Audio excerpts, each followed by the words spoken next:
আসসালামু আলাইকুম। আশা করছি সবাই ভালো আছেন। ট্যালেন্টপুল চ্যানেলের পক্ষ থেকে সবাইকে স্বাগত। আজকে আমরা প্রথম প্রান্তিক মূল্যায়ন 2026 এর প্রথম শ্রেণীর বাংলা বিষয়ের একটি নমুনা প্রশ্ন ও তার উত্তর দেখব।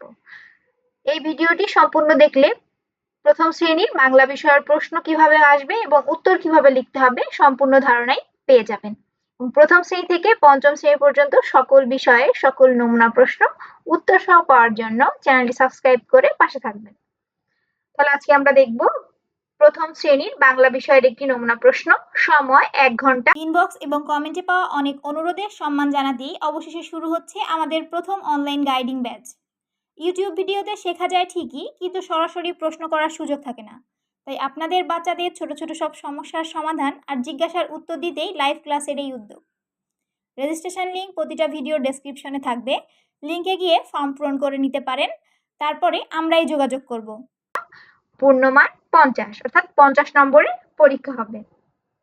এক দাগে আসবে স্বরবর্ণ লিখো, এর জন্য থাকবে 5 নম্বর। এখানে স্বরবর্ণ সবগুলো লিখতে আসতে হতে পারে, আবার অ থেকে যে কোনো 5টা পরপর ধারাবাহিকভাবে দিতে পারে।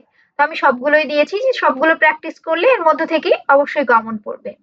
তাহলে এইভাবে যেভাবে ছকটা না আছে এভাবে খোপ করা থাকবে যে প্রশ্নপত্রে, সেখানেই শুধু এই খোপগুলোর ভিতরে উত্তরগুলো লিখে দিয়ে আসতে হবে।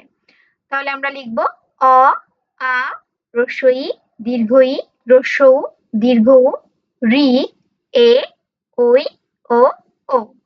তাহলে কোন বর্ণগুলো লিখতে হবে এখানে কিন্তু বলা থাকবে। যেগুলো লিখতে বলবে সেগুলো সুন্দর করে এভাবে আমরা ছকের মধ্যে লিখে দিব। 2 দাগে আসবে ব্যঞ্জন বর্ণ লিখো। আমি এখানে দিয়েছি ক থেকে ইউ পর্যন্ত লিখো। যদি ক থেকে ও পর্যন্ত 5টা আসে সেভাবে আসতে পারে, অথবা চ থেকে ইউ পর্যন্ত যেভাবেই আসে সুন্দর করে আমরা উত্তরপত্রে লিখে দিব। এর জন্য থাকবে 5 নম্বর। তাহলে আমরা কিভাবে লিখব? ক, খ, গ, ঘ, ও, চ, ছ, বর্গীয় জ, ঝ, ইউ। 3 দাগে আসবে বর্ণ ও কার চিহ্ন মিল করো।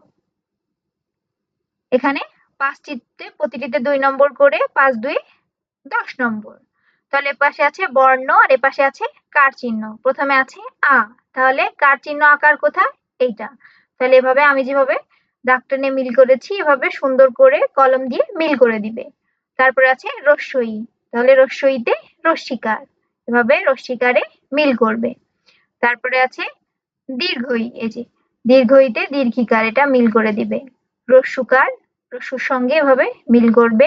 ঋকার এভাবে সুন্দর করে মিল করে দিবে। তাহলে যে বর্ণ সেই বর্ণের যে কার চিহ্ন আছে সেটা এভাবে আমরা মিল করে দিব।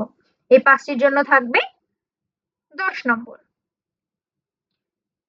অবশ্যই প্রথম প্রান্তিক মূল্যায়নের যে সিলেবাস তার মধ্য থেকেই কিন্তু পরীক্ষায় প্রশ্ন আসবে।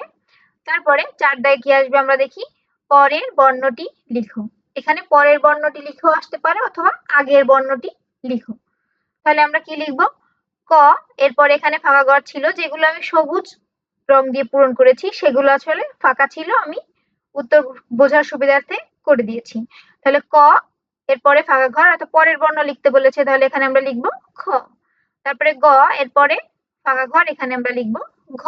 তারপরে ও, তারপরে এখানে ফাঁকা ঘর আছে, এখানে লিখব চ। তারপরে এখানে ফাঁকা ঘর, এখানে আমরা লিখব ছ। এখানে ছ আছে, তারপরে ফাঁকা ঘরে লিখব বর্গীয় জ। তারপরে ঝ আছে, এরপরে হবে ইউ। এভাবে 5টি পরের বর্ণ লিখলে প্রতিটিতে 2 নম্বর করে, 5 2 10 নম্বর।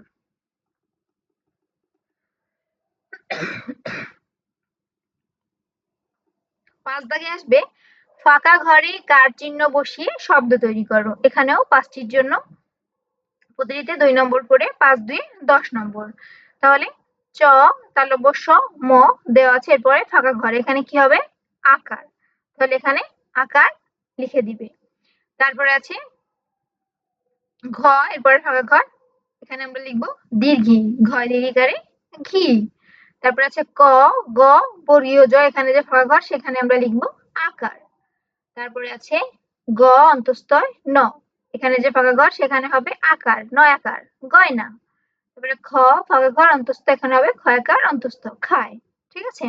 এভাবে সুন্দর করে আমরা উত্তরপত্রে এটা পূরণ করে দিব। 6 দাগে আসবে এলোমেলো বর্ণ সাজিয়ে লিখো, এর জন্য থাকবে 10 নম্বর। হচ্ছে র নয়কার ঝ, এটা সাজিয়ে লিখলে কি হবে? ঝ র নয়কার না, ঝর্ণা।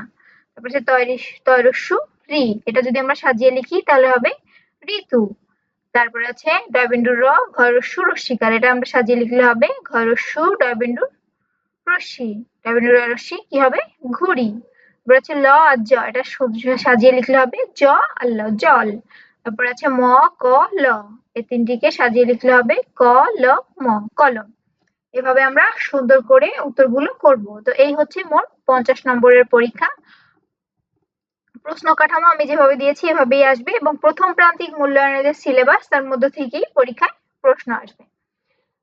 প্রথম শ্রেণীর বাকি অন্যান্য সব বিষয়ের নমুনা প্রশ্ন উত্তর সহ পাওয়ার জন্য চ্যানেলটি সাবস্ক্রাইব করে পাশে থাকবেন। আর কারো কোনো বিষয়ে কিছু জানার থাকলে অবশ্যই কমেন্ট করে জানাবেন। আজ এই পর্যন্তই। আল্লাহ হাফেজ।